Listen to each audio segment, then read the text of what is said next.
সালাম আলাইকুম। আমরা আবারও আজকে যাচ্ছি স্কুলের টুর্নামেন্টের জন্য। স্কুলের টুর্নামেন্ট আজকের ম্যাচটা আমাদের জন্য খুবই গুরুত্বপূর্ণ। যদি আজকের ম্যাচটা আমরা জিততে পারি সেটা আমাদের জন্য একটা টার্নিং পয়েন্ট সেমিফাইনালে যাওয়ার জন্য। অন্যদিকে আজকের ম্যাচটা যদি ড্র হয়ে যায় তাহলে পরবর্তী ম্যাচ কমসে কম ড্র করতে হবে। মাতৃসা স্কুল অ্যান্ড কলেজ বরাবরই ভালো ফুটবল খেলে থাকে, অনেক সুন্দর ফুটবল খেলে আমাদের ছেলেরা। তো আপনারা দেখতে পাচ্ছেন ওরা গাড়ি দিকে যাচ্ছে। এরই মধ্যে আমাদের প্লেয়াররা যারা আমাদের প্লেয়ার তারা গাড়িতে উঠে বসতেছে। কোথায় যাইতেছো তোমরা? আচ্ছা, আমরা জানি যে আজকে মাতৃসা স্কুল অ্যান্ড কলেজের কি ফুটবল খেলা আছে, তাই না? আজকে খেলায় জিতলে কি হবে?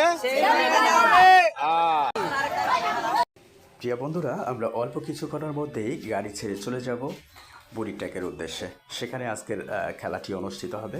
চমৎকার একটি পরিবেশ রয়েছে, মেঘমুক্ত আকাশ, আশা করি খুব সুন্দর টুর্নামেন্ট হবে।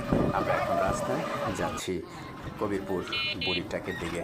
রাস্তার দুই পাশে দিগন্ত বিস্তৃত সবুজের সমারোহ, চমৎকার একটি দৃশ্য, যেটি গ্রামের মেঠোপথ ধরে যাচ্ছি। বেশ খানিকটা দূরে আমাদের এখান থেকে যেতে হয়, তো যা হোক তারপরও খুব সুন্দর রাস্তা যাচ্ছি আমরা, খুব ভালো লাগতেছে এই পরিবেশটা।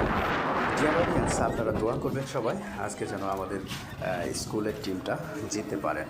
তো আমরা খানিকটা পথ এসে গেছি, প্রায় অনেকটা পথ এসে গেছি। যা হোক আমরা পৌঁছে যাবো অল্প কিছুক্ষণের মধ্যেই বুড়িটাকে।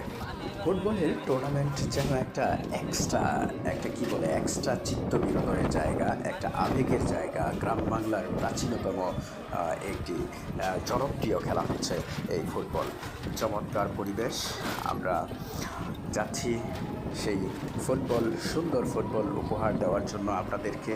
আজকের এই ব্লগটার উদ্দেশ্য হচ্ছে, আমি খুবই আনন্দিত। উদ্দেশ্য হচ্ছে আমাদের স্কুলের ছেলেরা খেলবে চমৎকার, ওরা বরাবরই ভালো খেলে থাকে মাতৃসা স্কুল অ্যান্ড কলেজ।